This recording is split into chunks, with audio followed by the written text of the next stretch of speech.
رئيس الوزراء دولة فدرالك Soomaaliya مدن عبدولي Sheekh Axmed Maxamed iyo wafdi uu hogaaminayay ayaa booqasho taariikhi ah waxa ay ku yimaadeen istuudiyaha labaad ee telefishinka qaranka Soomaaliyeed xaruntiisa London. Ra'iisul Wasaaraha iyo wafdigiisa ayaa markii ay soo gaareen xarunta SNTV London ayaa waxa banaanka kore uga hortagay agaasimaha telefishinka qaranka Soomaaliyeed Marwo Aamina Muuse Wehliye iyo madaxa horumarinta wasaaradda warfaafinta mudane Cabdinaasir Xasan Xuseen.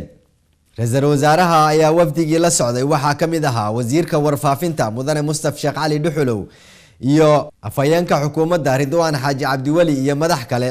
Ugu horeyn waxa ay booqdeen xarunta weyn ee SNTV laga maamulo halkaas oo ay agaasimaha warbaahinta qaranka SNTV London uga warbixisay sida uu shaqeeyo telefishinka qaranka Soomaaliyeed.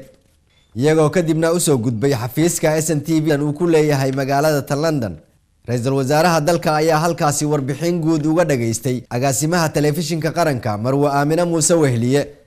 Ra'iisul Wasaare Cabdiwali Sheekh Axmed ayaa halkaasi uga mahadceliyay dhammaan shaqaalaha telefishinka qaranka Soomaaliyeed xaruntiisa London sida ay ku shaqeeyaan. waxa uu sheegay in ay horumar u tahay dowladda federaalka Soomaaliya isla markaana uu isagu matalayo madaxweynaha qaranka Soomaaliyeed iyo gudoomiyaha baarlamaanka iyo dhammaan wasiirada iyo xildhibaanada oo dhan. intaasi kadib ra'iisul wasaaraha dalka ayaa wareysi gaar ah oo si toos ah uga baxay TV-ga qaranka siiyay xaruntiisa London. ra'iisul wasaaraha iyo wafdiga uu hogaaminayo ayaa booqasho rasmi ah waxa ay maalmahan ku joogeen wadankan Ingiriiska iyagoo maalmihii la soo dhaafay kulamo gooni la qaatay dowladda Ingiriiska. sidoo kale ra'iisul wasaare Cabdiwali ayaa xaflado gooni ah waxa loogu sameeyay wadankan Ingiriiska gaar ahaan magaalada Birmingham iyo caasimadda dalka Ingiriiska ee London. runtii dowladdu hawlo aad iyo aad u wanaagsan bay qabatay muddadii la soo dhaafay. focuska ama baagsigu wuxuu ahaa in xagga nabadgelyada wax laga qabto.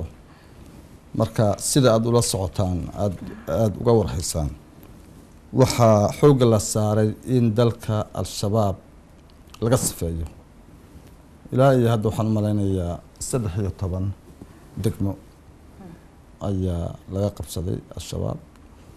inta kalena waa lagu daba jiraa. waxaan rajaynayaa in dhammaan dalkoo dhan lagu soo celin doono gacanta dowladda loona saamixi doono muwaadiniintu inay cabsi la'aan iyo xorriyad ay ku noolaadaan. waxaanan ku faraxsanahay inaan ummadda Soomaaliyeed u sheego safarkan aan England ku imid wuxuu ahaa hawshiisu sidii loo dhisi lahaa ciidamada xoogga dalka Soomaaliyeed, tallaabooyinkii la qaadi lahaa, taasoo ay isugu yimaadeen dhammaan dowladaha gacanta ka geysta iyo AMISOM laftigeeda. aniga iyo wafdi ballaaran oo uu ka mid yahay wasiirka gaashaandhigga iyo wasiirka warfaafinta iyo taliyaha xoogga dalka Soomaaliyeed iyo khubaro kale ayaa meesha joognay oo runtii hogaaminayay shirka. waxaanan ka soo baxay natiijooyin aad u fiican oo ah in qorshe cad loo dejiyay sidii loo dhisi lahaa ciidamada xoogga dalka Soomaaliyeed si ay u noqdaan kuwa hanta sugidda amniga dalka. Yusuf Garabay, warbaahinta qaranka Soomaaliyeed, London.